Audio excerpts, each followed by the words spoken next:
But 110 dry is is better. I would take it than Florida being 90 and humid.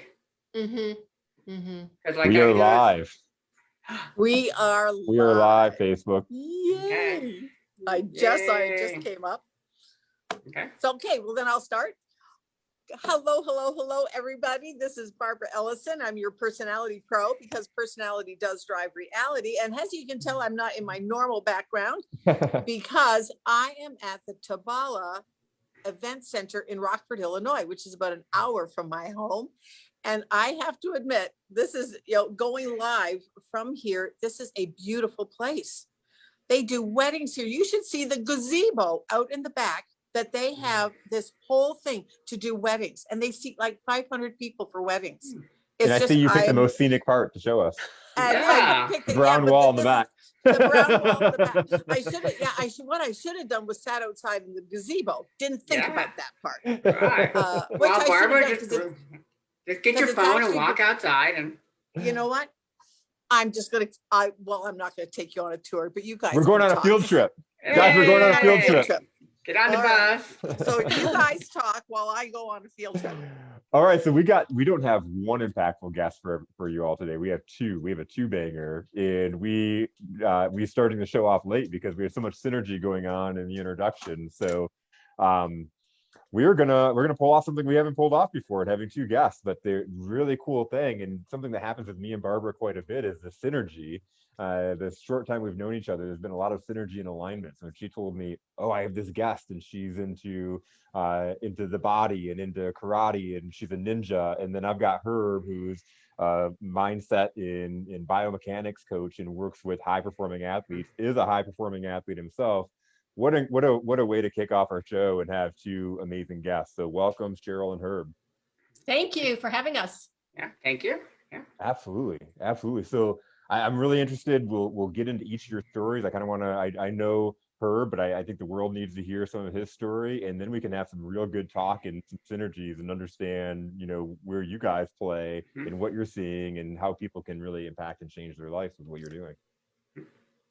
So Cheryl, I don't know you very well, and since Barbara's taking us on a field trip here. Oh yeah, I'll ask you first. And you know what the thing is, I won't be able to get back in.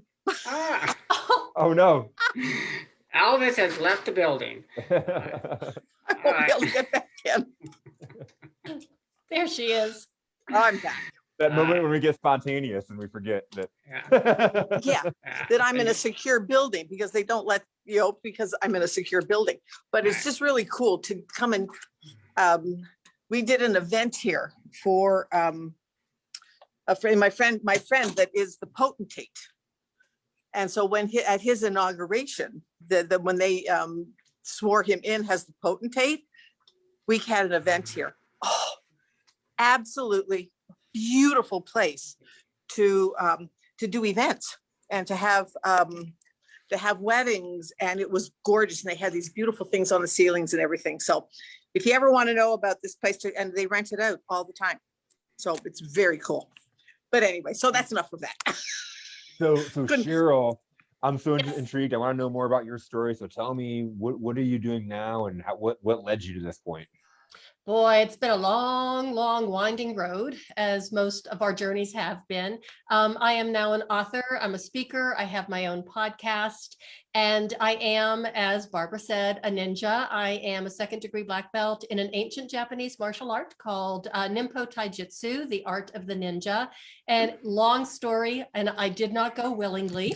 I started my training at the tender young age of 47, and my teacher literally had to drag me on the mat kicking and screaming, and not in a good way. He was my acupuncturist before he became my teacher. And the very first time, I'm also a dancer, and the very first time he put needles in my legs, he got a very far away look on his face, and he said, with your legs and my coaching, I could teach you how to kill with these things. And I what every woman longs to hear. Really, is he sweet talking me or what? And I'm laying there. I gotta write that line down. I loved that line the first time I heard it. It was like, oh, brother. Well, it's so funny because there I was literally pinned to the table, right? And this is the first time I've met this man, so I don't know him at all. And I'm thinking, oh no, who thinks like this, let alone says it out loud? I mean, and I couldn't grab my purse and run because, like I said, literally pinned to the table. So I He had just nothing to lose. Right. Throw his There you go. throw his best shot out there. So it's like, oh, thanks anyway, but no, not going to do it. But thanks for thinking of me. That was very kind. It took him 3 years and he badgered me. There is, of course, a long backstory I won't get into right now, but he badgered me for 3 years to get me on the mat. And finally I said, okay. He wore me down. I will take a few classes and then I'll quit, but I'll take a few classes to prove to you how much I'm going to hate it. And then 10 years later, I became his first female black belt. So, never poo-poo anything. And Right. when someone puts an opportunity in front of you, there's a reason for it. And so right now I'm actually writing my memoir about my journey into the strange world of men and martial arts, because like I said, I'm a fussy girl. I'm a dancer. I like Pilates and point shoes and very fussy stuff. And then most of the time I was the only woman in class. So there I was, the middle-aged princess, surrounded by all of these beefy guys, who wanted to beat people up. And I mean, but it was just an amazing, incredible journey and learning and growing experience for me personally. And I just got so much out of it. It pretty much just changed the trajectory of my life forever in a good way. So, it's really wonderful. I'm also a recovering physical therapist, and I specialize in a couple of different movement specialties, such as Feldenkrais, and I also specialize in Pilates-based rehabilitation and conditioning. And I just relaunched my practice online last month. So that's what I'm doing. Wow. So what kind of people do you work with? Typically it's pretty much people over 40, mostly female. I do have worked with a lot of guys, which, kind of surprised me at first, but once you get to a certain age, fitness is a little bit, I don't want to say challenging, but the way we go about being fit and flexible and healthy is completely different than it is when we're in our 20s and 30s and we have all of this energy to burn and we're just going to, feel the burn and we're going to lift all these weights. We're going to do all of these things. Well, you have to get a little bit smarter. And as you get older, you have to work smarter, not harder. And it's amazing the level of fitness and function, flexibility, balance. And I see Herb just, my soulmate, agreeing with me. It's amazing, even at the age I'm at now, I'm still doing martial arts. I'm still doing ballet. And I actually started something called Fit Pole several years ago, and I still do that. Okay, what is fit pole? Yeah, what's fit pole? Well, some people call it pole dancing. Yeah. Oh, okay. Yeah, that's what I thought. I prefer calling it fit pole or pole sport. So at the age of 58, I decided it was time to start engaging in more age-appropriate activities. Like pole dancing. Right. It's a natural segue, right? Right. Yeah. It's like, once you learn how to kill somebody with your legs, you might as well go right into pole dancing. It sounds so James Bond-like. You come down the pole, kick somebody in the face. Oh, there you go. Oh my God, this is amazing. Well, actually, for a while there, I did have like this secret fantasy, but I never told anybody about it. So I'll tell you, but please, shh. It's our little secret. Don't tell anybody. Don't go anywhere, okay? out of this room. No one, this is Vegas. But I actually would have, as I was getting better at doing pole, it was like, you know what? Wouldn't it be fantastic if I got hired like to work at a club as like an undercover security agent? Oh, yes. Yeah, there you go. So, if you do, I know this is our little secret, but if you hear of anybody who's looking for a 60-year-old pole dancer who can also kick butt at the same time, let me know. You could easily pass for 30 though, so you're good. Well, there you go. Okay, I'll buy that. Just Thank you lie very about your much. age. Because There 60 you be. is the new 30. Yeah. It So is. you'd be the pole dancer bouncer, so to speak. Yeah. Yeah. Yeah. I'm the pole dancing ninja ballerina. I like that. Yeah. So that's That's a basically superhero my for sure. story. That's my story. That is Pretty cool. amazing. Huh. That is amazing. So Herb, Well, tell me I'm your going story. home. I can't go anywhere after that. I'm just gonna go home. I know. With legs like that, you could kill somebody. Yeah. I don't like that. So you're telling me nobody's ever told you that, Herb? No, I know. I haven't heard that one. Oh. So there's a couple of things that popped into my mind when Cheryl was talking. And number one, noticing as another we're semi-retired martial artist, all the little weapons in the background, right? Which everybody else should notice. Not many people keep that in your dining room, right? And number two, when I was doing my Chinese martial arts, we had this old guy who had come over, and I first met him in his late 70s. Okay? And he had started doing martial arts in his, I would say, like 40 something. His story was he was an academic, classic Chinese, smoking all the time, spitting up blood. His doctor told him better change your lifestyle. He took up Tai Chi Chuan and eventually went on, because of where he lived, he trained with some of the last of the old great masters. Wow. So I met this guy in his 70s, and he was just amazing. And every year we'd go study at his big camp. And I remember up until last time I saw him, he was 82, I think, before he was in a car accident. He still drove like in the mainland. But he could wear down everybody else in the class, everybody else in their 30s and 20s. And here's this guy's 80, just, up there cranking away. And the younger students who were being like some of my teachers were saying like, yeah, we can't even touch him. Like when you go out to like spar after class. And I'm thinking like, because coming from, like what Cheryl said, I came from a background of Shotokan, right? Hardcore Japanese karate style, right? Bam, bam, right? And the problem with that is most of the people I know as black belts, by the time they're in their 30s and 40s, they were like just like NFL players, wounded, extremely badass people, but the pounding has taken a toll on them. And, you have to be that 1 out of 100 that makes it, And I saw these other guys, and it's like, all right, they're 70s and 80s, and they're still cranking. So there's got to be something to whatever they're doing that's different than what these guys are doing, if that makes sense. And I realized I want to do what those guys are doing, because when I get 80, I want to still be cranking. Yeah. And then what else were you talking about, Cheryl? Oh, I was talking with Michael about this from LinkedIn. That we're starting to do some more workout stuff for the over 50 crowd. Right? Because it's like, we're like, yeah, why do people get that? Like, and I get this with my clients too. It's like, yeah, I'm older. Yeah. I used to be, and you hear that line, I used to be able to do that.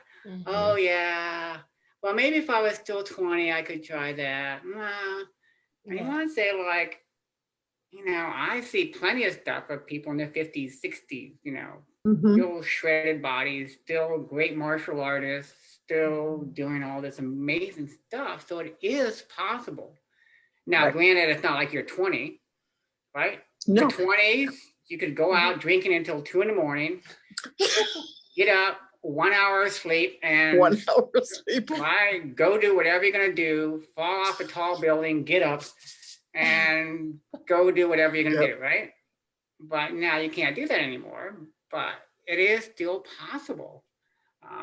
So yeah, I agree. Becoming a ninja warrior at, in your 50s and pole dancing and doing whatever, like, why not? Yeah. Okay, Cheryl, I have to ask, do you go somewhere to do the pole, or did you install one in your house? Okay. Yeah, that's a good question.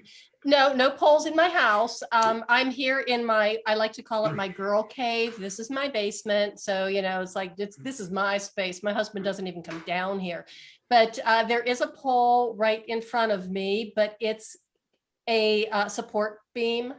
So if it wasn't there, my dining room would be in the basement right now. Right. And I have another one on the other side of the basement. But a lot of the girls do have poles at home. And my teacher keeps trying, you need a pole at home. No, because I just don't.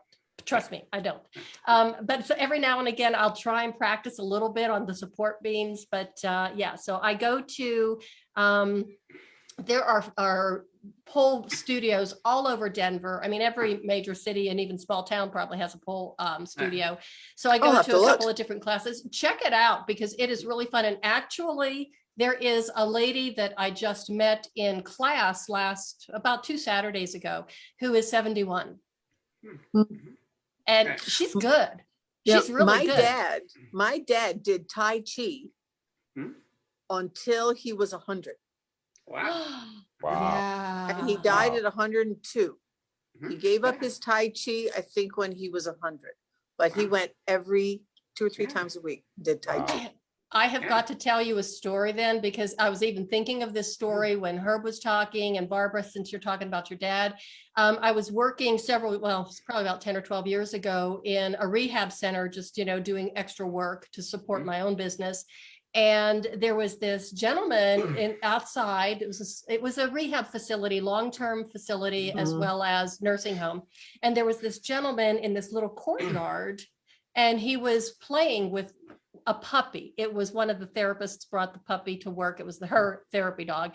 And he's bending over and he's, throwing the ball and playing with this dog, and he's all over. And the therapists were nudging each other. And I looked and I was like, who is this guy? I figured he was a visitor because he was in great shape. And they said, oh, well, no, he's a patient. And I said, what's he doing here? Because he's in better shape than most of the staff is. And they said, well, he checked himself in kind of like for a tune-up and a strengthening because he's turning 100 years old in a couple of weeks, and he wanted to be in top-notch shape for his birthday party. They said every single morning he goes outside and he practices his Tai Chi every single morning after he, grooms himself, makes his bed, helps the nurses with the linens, and then goes outside, does his Tai Chi. And later that afternoon, he passed me in the hallway, had this adorable little hat on. And I was talking to another therapist, and he was walking with a pile of clean towels that he just folded. And he tipped his hat and he's like, ladies. And he had this sparkle. And I just looked at her and I Total said, charmer. I am signing up for Tai Chi. And I think what better endorsement than that, isn't it? I mean, it's an incredible, any kind of martial art, if you're doing it safely, so you're not Herb, getting beat up, is an amazing, healing, powerful, experience. So sign up. Well, it's incredible. Age is really a mindset. And obviously, we get older. I wake up after playing basketball. I played almost 3 hours of basketball last night, and I woke up this morning and I'm 42, and you feel it a little bit different than when I was 20. However, I have this mantra in life: eat faces, right? And so I last night, there's this guy, he's like 26 years old. He's one of the best basketball players I've played against, in shape, awesome guy. He looked at me and he said, I don't want to guard you because you're going to run my face off. And so that's my mindset. And I love watching people younger than me double over in pain and having to leave early. Beautiful. Not because I want to hurt them, but like I have this mantra, and as I coach my 7th graders in basketball, it's like, make them feel you. You may not win this game, but let them know they're not going to leave here without remembering they played you today. And that's my whole mindset, is I might not be the best basketball player, but you're going to look at me and say, oh shit, I shouldn't have come tonight. And this one guy was like, I had a leg workout today and I wasn't even going to come. He's like, if I would have known I had to guard you, I wouldn't have. And he's like, take it easy on me. And I'm like, I've got one speed, brother. I'm like, saddle up. You're coming along for the ride. And you know what? I get a lot of easy baskets because I'm running faster and hustling harder than everybody else. Right. That's a beautiful story. Yeah. And so much of it is mindset. Is like with me, like some of my friends, they look at me and go, you are 15 to 20 years older than me. And I said, yeah, but I do things I'm a prevention girl. I have been preventing and being active and doing things since I was in my 40s, because at 42, I could hardly walk. because the arthritis, I have arthritis in every joint in my body. So it was like, all right, I'm not gonna live this way. There's got to be some answers. And so I set out on the journey to find it. Well, now I am doing everything that I'm doing. It's like, like my latest thing is I do frequency therapy. It is making such a difference. I love frequency therapy. And it is making a difference. So I am now reaping the benefits of being open.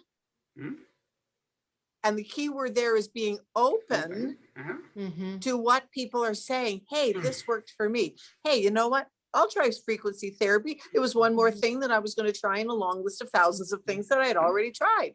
Let's try something else. Well, I'm loving frequency therapy. Interesting. Yeah. Talked about mindset. I think it's a perfect segue for her, because I know that's a lot of what you focus on. Have you always been a runner? Me. Yeah. Oh, back there. I'm like, I'm telling you what. Who's up? Put a little light on. So we talked about briefly, I don't know if we mentioned this since we've been live, but you've run ultra marathons, which for those that don't know what that is, that means you're running 100 miles. Well, technically it means anything more than a marathon. Okay. But you've run 100 miles. Yeah, I've done that before. Yeah. How many times? Actually, just once. Okay. I've run 100 Ks a bunch of times, run a bunch of 50 Ks, which are like the beginner level ultras.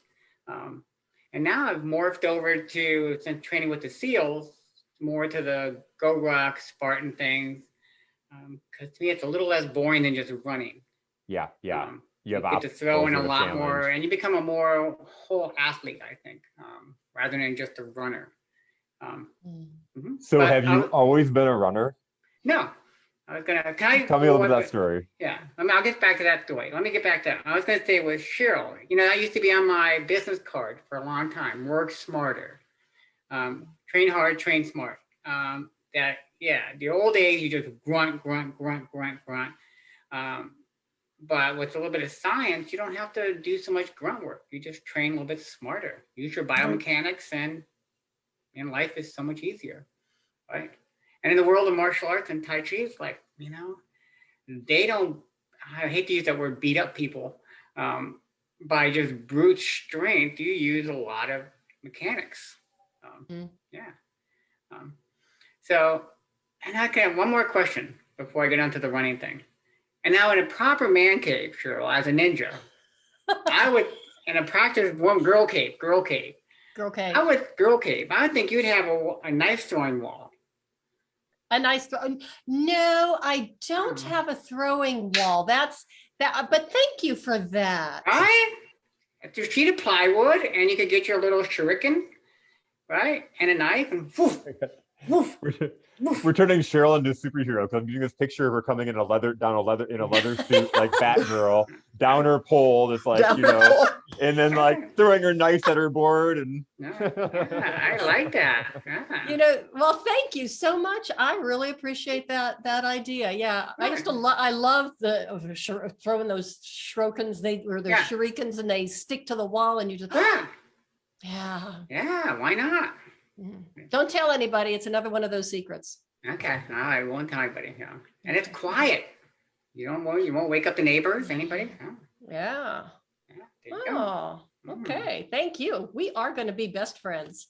Okay. All right. Yeah, that's on my list. When I build my next barn for the training center, they're going to have a whole wall for just throwing. Oh, and it's so good for anger issues. Not that I would know. Not that you're going to put anybody's picture up there or anything. No pictures. No. So, Jason, back to you. Good question. Let's see. Being a runner, I think you and I traded that story on one of your posts from grade school. I was the short, fat kid.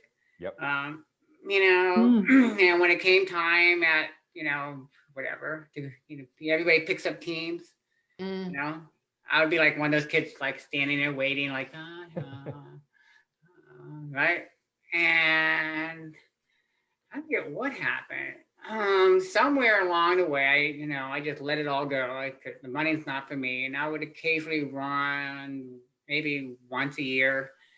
if my beer drinking and cigar smoking had gotten too out of hand and I had to lose a couple pounds, and then I would give it up. And then, I met somebody, started running when I started doing personal training. I said, all right, this is okay. I can run a whole mile. So I thought I was pretty badassy. And then I always heard about those things called triathlons. I said, all right, let's give those a try. And had to learn how to run 3 miles to do one of those. And that was a big test. And I guess it's just once I started, I just dove into it, learned all the biomechanics, got all my coaching, and then I got, 1 mile went to 3 miles, 3 miles went to 5. And then because of my whatever you call it, tormented childhood, I said, oh, I'm a terrible runner. I might as well just run marathons because I can be slow and still finish. Right? Yep. Kind of made perfect sense. sense at the time. I'm not going to go to a 5K where I have to race people fast because I'm not a fast runner. If I'll go to this one, I can just kind of chug. Right? Kind of made a lot of sense. So my first race was just doing marathons for years. And then I finally learned how to run fast. And then I started doing all those 5K things after the fact. So, yeah. So really, I think I was close to 50 when I did my first marathon. Oops. Wow. So it is possible. Mm-hmm. It is possible. I want to highlight this for both. I'm sorry. I want to highlight this for both the people and anybody listening is that I hear all the time, people are like, it's too late in my life. It's too late in my life. Right. And the common thing that we're talking about is it's not too late. And we have 2 people that are master, like we have a ninja and a hardcore runner that, badass that, you didn't do this until you were 47 and 50 years old. Mm-hmm. Right. Yeah. So it's never too late. It's never too late. Right. And like Jason, like we talked in that one post, I think, up until I started running to do a marathon, my favorite thing was my only running was if it was last call. Right? Last call. All right. Then you run up, get your last beer for the night, and that was it, Wow. So it's definitely quite the progression from there to there. What's that shift in mindset from running the last call to running an ultra marathon? Oh man, it's a huge mindset shift. One, it's like I guess the complete polar opposite. If you can break it down, running for last call would be you'd put that in, I would say, short-term gratification. Right, Cheryl? Right? Absolutely. You would think? Yep. Right, you want that beer, and especially if you're a beer snob connoisseur like I was. You only drink microbrew beer, and you would like, this is yummy, great tasting beer. I mean, I could just taste it right now. A nice cold pint of, yummy. To ultras where it's definitely delayed, gratification. Once you start it, even at a 50K, it's like 5-6 hours until you finish. That's a bit of a delay. But somewhere in there, it's a huge shift of mind, mind shifting. And then it becomes more, I would say, and you would agree with this, that it's not so much what you're going to get, but the training, right? Because like when you went your first, as a martial artist, everybody thinks, oh, I remember when I was in high school, it's like, man, get my black belt.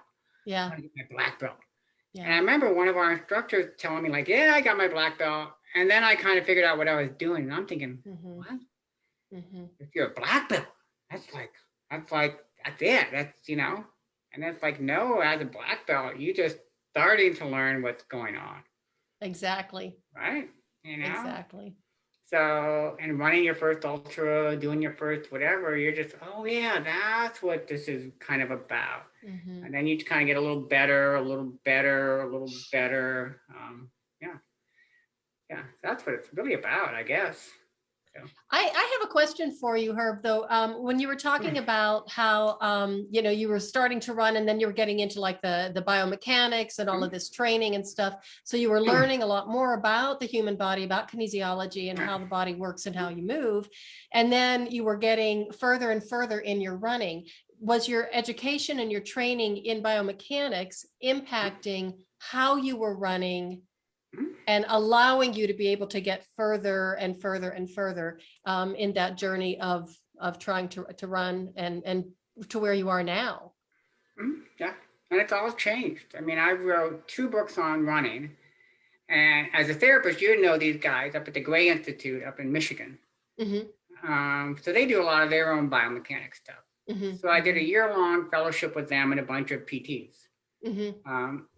And of course, their PTs will tell you like, oh, all those therapists out there, they don't know what they're doing, right? And so, but my running changed from early days, which was classic USA track and field. You know, you go get stronger, you go to the weight room, then you just go run lots and lots and lots of miles, right? And there's some simple little technique stuff. And then over time, I blended in Tai Chi principles. You know, your core, your posture, you know, moving from your center of gravity, all that martial arts stuff, which is work smarter, right? And then I didn't go out, like an average runner probably runs 5-6 days a week. I'd go out for 2. And then I'd still show up and run an ultra marathon on Saturday. In between. And then I started studying all those different, you know, like breathing techniques. And then after my son was born, we did all the postnatal exercises. And I realized these prenatal and postnatal exercises for women are also really good for men. Any athlete, really. All this is good stuff. So I started applying all that stuff. So now I've like really changed the way I run almost 100%. Compared to when I first started way back 100 years ago.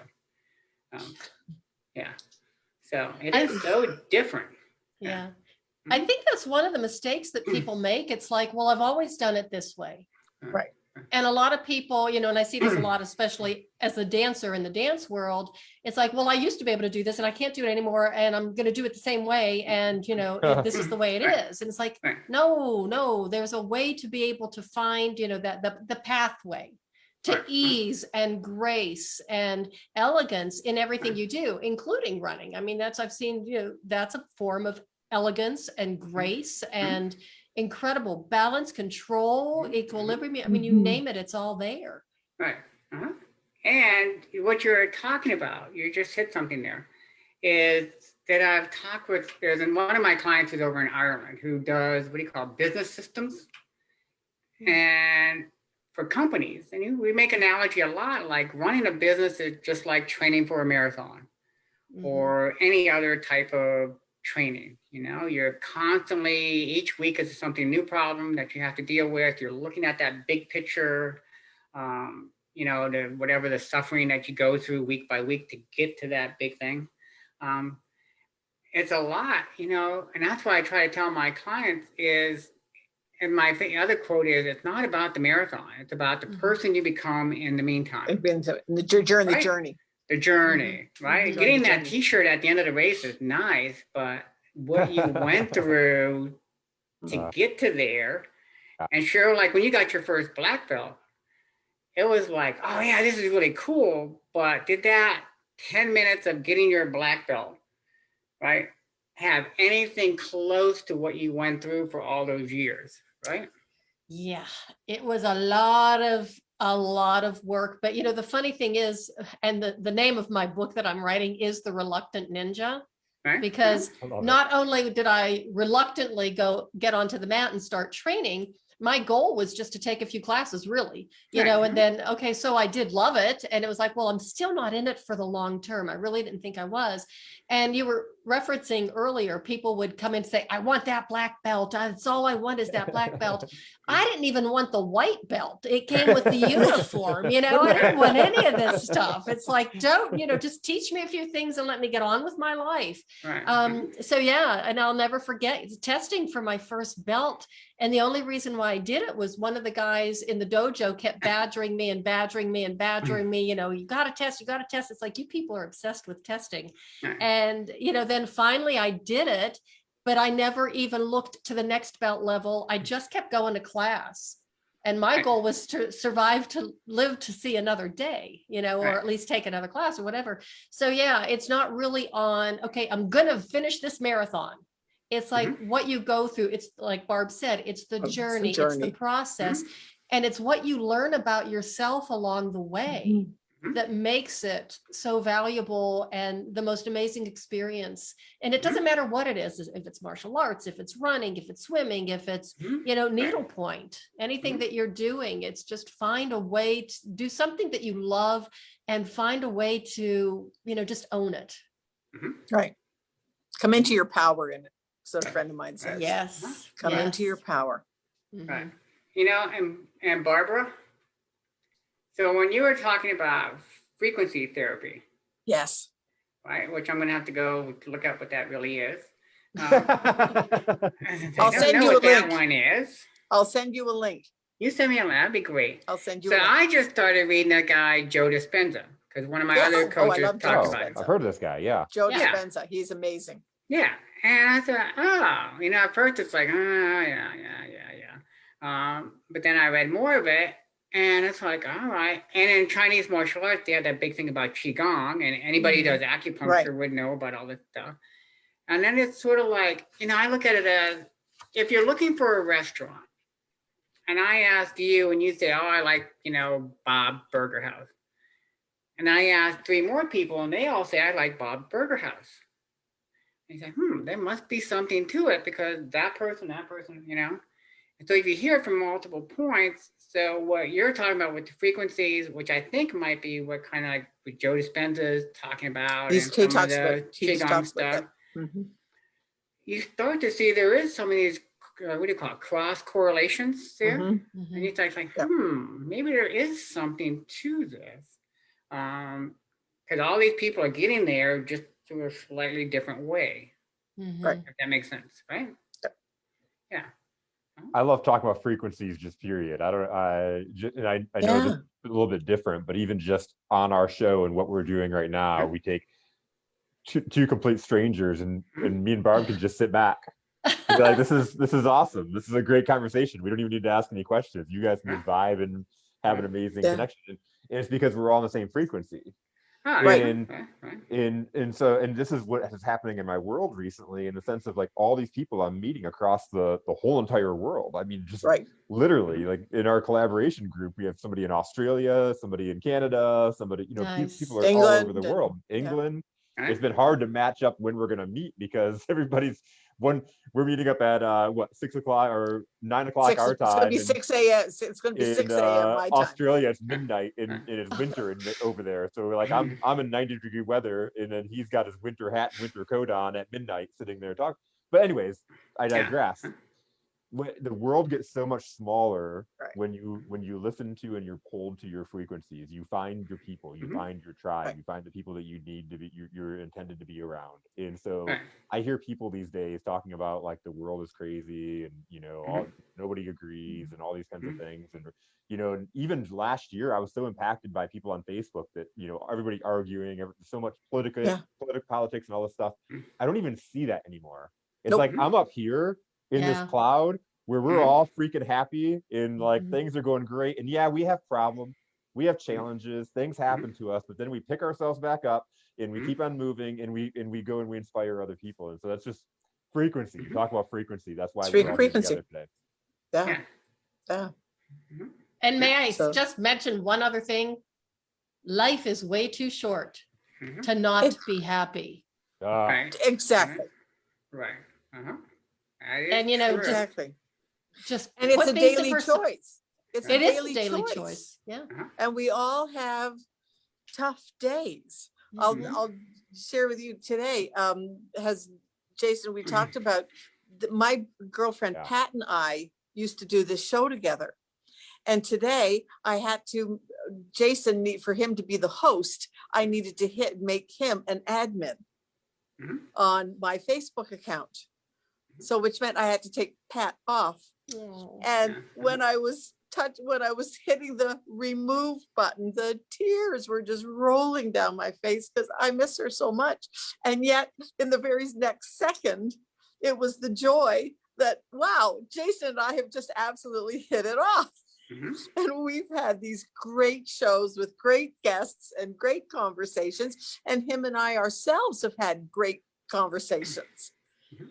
And so, yeah. And so it was like right in that moment, there's that both sides. And that's so when you are caught in that, when you're hitting that wall of the thing of me being so sad at losing Pat, but then in the next second, I was like, okay, yeah, but it's a joy because now I'm having Jason. And in any moment like that, everybody, I truly believe that anytime you have a negative something, you can choose right at that second to say, okay, what can I see that could be on the opposite side of it?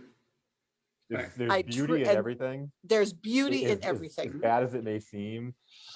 But I love this story because I think that so many people in this there could be a lot of guilt. There could be a lot of a lot of different unhealthy feelings that come along with this, of feeling like you have to replace somebody. And I'm not here to replace Pat by any means. So it's good to have those emotions. It's good to feel that sadness and to still acknowledge Pat and knowing that you're removing her, to feel that emotion. And then at the same time, be happy that you have this new relationship and that we're doing this new, completely different thing that's along the same lines. But I'm not a replacement in any means. I'm not ever going to replace Pat. Right. So, but it's just, but I think every day we have that choice. In any given moment, we have that choice because things happen. Things happen. The other day, I have to tell you, my computer brought me to tears. Now that is understandable. That is understandable. Brought me to tears. I was literally in tears because I could not get. Now I don't even remember what it was. And it was like, and I was just in tears. And I just said, okay, Barbara, this is ridiculous. Your computer, it's your computer. But you know what? It was like, but the thing is though, to just sit with it and feel the frustration, feel the doubt, feel all of the feelings that you are feeling right at that moment. Let them wash over you. And then pick yourself up and go on. Because I have always been an emotion stuffer. When I was feeling bad, I just would stuff it down. Well, you know what? All those emotions that you stuffed down over the years eventually have to come out somewhere. And they either come out in a physical sense and you get pain in your body, or whatever, you get a headache, whatever it is, or you pick out the nearest available object, which tends to be a family member. Right. Yep. The one that you can explode on. Yeah. The one that you can explode on. Right. And so deal with it right at that moment. When you are feeling something so negative and you're so frustrated, right at that moment, if I could have picked up my computer and thrown it away, I would have. Or you can do what Herb suggested. Go ahead and a knife. Get a throwing wall. Yeah, get a throwing wall. I thought you were going to suggest to get a pole, but okay, we'll get the throwing wall. So it was like, but one of the things I have been looking into though is speed walking. There are several videos that I have been watching on YouTube to how to set up how to practice your techniques. So I've started to do that a little bit. So I'm going to see how I go with it. Go ahead. There's a lot of biomechanics and speed walking. There's a lot. That's what, yeah. That's what they, I've watched several of the videos, and they're all, but I found one that she teaches you how to practice without actually speed walking. And so that's kind of what I'm doing right now is she gave us specific tips on how to practice so that you get the feel, so that your body has the right feeling that you want it to have. Right. Because it's much easier. Are you going to visualize it? And to visualize how to do it, and then to practice doing it. Right. Because it's much easier to match the feeling than it is to do it with your whatever, your rational brain. Yeah. Yeah. Mm-hmm. Yeah. So it was just, it's really interesting. I have to say, it's so interesting that you mentioned in talking about exploding on, you know, your family member, your closest person, because me and Herb have had this conversation. These are the types of clients that he'll work with, is the dad that's in corporate America and he's overstressed and he's had the bad day, and then he takes it out when he gets home on his kids, but he feels extremely bad. And so those are some of the mindset things that Herb works on. So that's interesting that you brought up, and because it's something that we all are challenged with, especially as we're stressed. My wife a couple of years ago had a job. There's just a very negative culture, and she would come home and take it out on all of us. And I'm like, you got to quit for the sanity of all of us. Like, you just got to leave. Right. Yeah. Mm-hmm. Right. Because you didn't have your ninja skills back then. So, otherwise, it is true, you know, and how to deal with that stress and frustration in a positive, or, you know, you could say in a healthy way, or, you know, positive way, without stuffing it, because I also have I work with drug addicts too. Okay.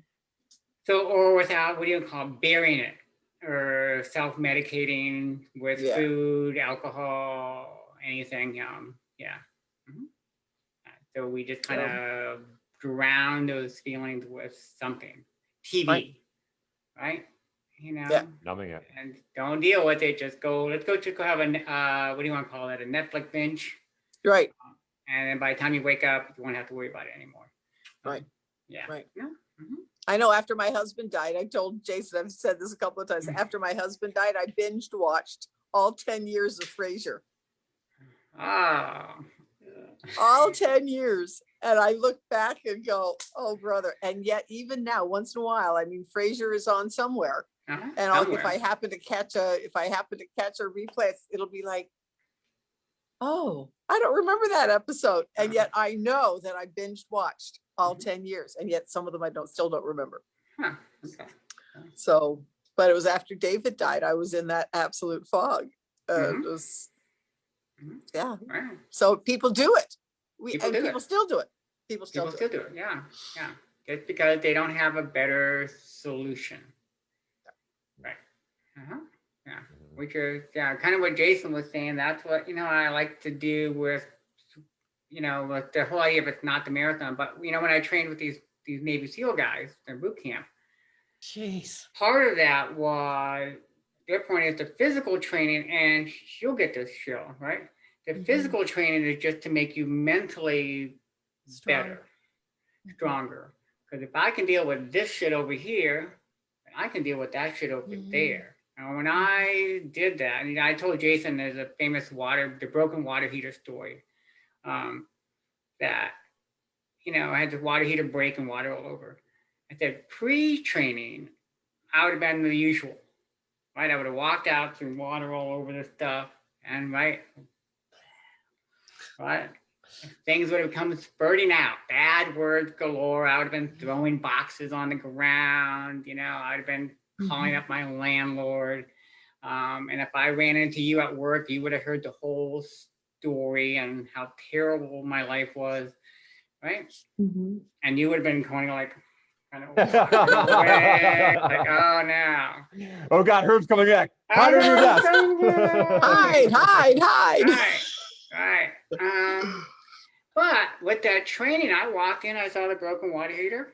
I found the valve, went and got a flashlight because it's 4:30 in the morning. That's when everybody gets up to go train, right? Get a flashlight, turn off the water, clean it up, you know, went back in. By 6, the family's getting up, make breakfast. And oh, by the way, you know, the water heater's broken and we can't do a shower for a while. Right? And I was like, that's when it dawned on me, like, oh, all this training is actually carrying over into my real life. Right? So, yeah. I thought, oh, this is pretty cool. Yeah, it's amazing because it does. It impacts every single aspect of your life. Yeah. And Yeah. It should. You know, but I remember when I was younger, and one of my teachers was saying, yeah, just because somebody has a black belt doesn't necessarily mean that they're like the poobah. Not to be confused with the potentate, but, you know, because you can have a black belt and still be a jerk. But, you know, if you study correctly, you can get some of that wisdom that goes along with all those years of training, right? Absolutely. So, and that's the whole idea, I think. Well, I think having that humility really helps too. I think what trips up a lot of people is they get that ego. It's like, oh, look at me, I'm a black belt or a brown belt and I'm untouchable. And it's like, oh no, that you always have to have that sense of humility and respect for the art and respect for other people. Right. And you would notice that, and I remember hearing this when I was training years ago, that the best martial artist is not the guy like on TV, who goes into the bar room and like, you know, and he walks out and tables are broken and there's people laying on the ground. Right? The best martial artist kind of walks in, sees what's going on, his little intuition picks up like beep, beep, and turns around and walks out. He doesn't get in that fight, you know? He doesn't have to. And people walk up to a good black belt and say, oh, you son of a bitch jerk. And you might say, oh, yeah, you're right. Yeah, I am. Yeah, you're right. Yeah, sorry about that. And walk away. Yeah. You don't have to get into that stuff with people. Evade, deflect, and redirect. You know, if you evade, if you're not there, you can't get hit, you can't get hurt. And hits come in a variety of different ways, not just physical, they're mental, emotional, psychological, verbal, you know, you get financial hits, you get health hits, you know, and just get out of the way. And if you can't get out of the way, just kind of, okay, how am I going to deal with this? And find a way, that flexibility of mind, body, spirit, and soul. Right. That's true. Because like you hit that point. It's not always physical. Sometimes you'd rather have it physical, but that emotional, that verbal abuse that, you know, you get at the job site. It's much easier to deal with a physical challenge than some of that other stuff. I taught several self-defense classes for women only, mostly. And I had one woman that was actually being bullied by her mother-in-law. And she said, and you know, this woman was a psychologist herself, so she knew, and it was like, oh my gosh. And she explained to me that, you know, her mother-in-law would actually invade her space and she would get really close to her and she'd kind of like, you know, stare down at her and everything. And I'm like, okay, so we're just going to work on a few things, body language, eye contact. And her mother-in-law came and visited. And the first time she tried to, you know, she just looked at her, did exactly what we practiced, and boom, her mother-in-law backed right down. The confidence in the body language is so incredible. It's kind of like that little alpha dog. But you can establish your, as you would say in the psychological world, your boundaries, right? Without having to be nasty about it. And one of the things for me that was just coming to mind too, is that sometimes you have to set boundaries within yourself. Like with me, when I was so mad at my computer, and I mean, it brought me to tears. I was so frustrated. And then it was like, okay, Barbara, just sit with this. And what's underneath this frustration? What emotion are you feeling under it? Right. And it was like, oh, that's what you're feeling. And oh, are you going to survive it? Yeah. Okay. And so like, just go take a break. I took my dog out, came back and went, oh, this is how you do it. And I was right back into doing what I needed to do. And but rather than, so often I find that so many people that they dwell in it and they get worse and worse, and they just get more into it, more into it, more into it, more into it. And so their vibration might have started here at frustration, but then it gets into blame, and then it gets into shame, and then it gets into all the things down where they get into anxiety and depression. And no, stop it at frustration and go, okay, what am I feeling here? Yeah. Right. And let it go back up again rather than go down. Right. Or just get a hammer. That's a perfect way to end. I can't, it surprises me every Wednesday how fast an hour goes by. But this has been an incredible back and forth conversation, and I thank both Cheryl and her for joining us today. Oh, this was great. Thank you so much. This was fun. And just to end it, how can people contact you? Cheryl? You can go to my website, and that is, just CherylIlov.com. Cheryl Ilov. There is no E on the end of I love. You can do that. That's probably the best way. Or you can email me, info@CherylIlov.com. Again, there's no E on the end of I love. Everybody does it. Even I do it myself sometimes, but that's the best way to do it. But what a great name, Cheryl Ilov. And that is my maiden name. Okay. My father was originally from Czechoslovakia. He immigrated to the United States in December of 1939. So yeah, we just kind of squeaked in there. So yeah, I think about that almost every day. So yeah.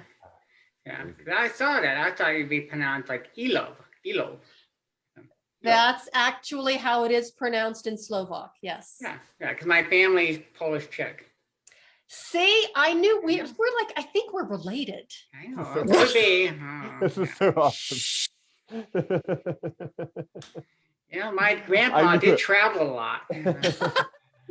Normally I'm like, we're going to book 2 guests, and then Barbara started explaining to me what Cheryl does, and I'm like, we're going to roll with this. Like, this is going to be a great combination. And this is going to be a great conversation.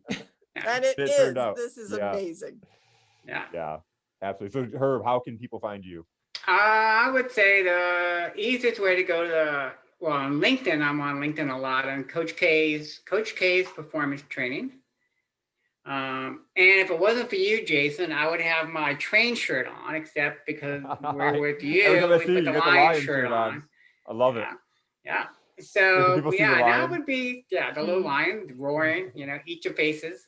I love that, eat faces. Eat faces. Yeah, I know. I'm teaching an 8-year-old how to eat faces. That's pretty awesome. I know. Are you doing what? What's he doing? Oh eat faces? Mom, Dad, he's crazy. Yeah. All right. But this was great. Thanks, Cheryl. Thanks, Herb. It was nice meeting you. Thank you. Absolutely. We'll chat again. Absolutely. All right. Thanks. Toodles. Have a killer day. You too. Okay. Bye.